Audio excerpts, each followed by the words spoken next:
پاشین بیایم منو همراهی کنیم. با هم دیگه میخوایم یه موساکای خوشمزه درست کنیم. برای شروع 50 گرم کره رو داخل قابلمه ذوب میکنیم. بعد آرد رو بهش اضافه میکنیم.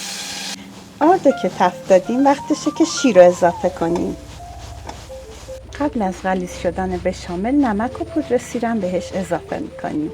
سیب زمینیمون رو پختیم از قبل، رندش کردیم، نمک بهش اضافه میکنیم، روغن زیتون و این سیب زمینی رو با نمک و روغن زیتون مخلوطش میکنیم.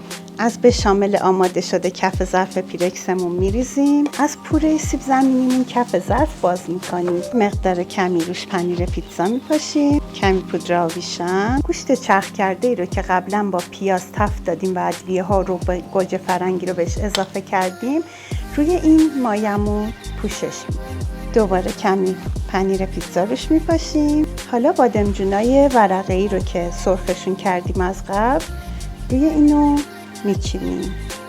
اطراف این غذامون رو یه مقدار دیگه با بشامل پوشش میدیم، همینطور یه خورده روشو. حالا وقتشه که پنیر آخرش رو اضافه کنیم و همینطور پودر آویشن. موساکای ما به همین خوشمزگی و همین راحتی آماده شد. امیدوارم که درست کنین، کنار عزیزانتون از خوردنش لذت ببرید. بفرمایید.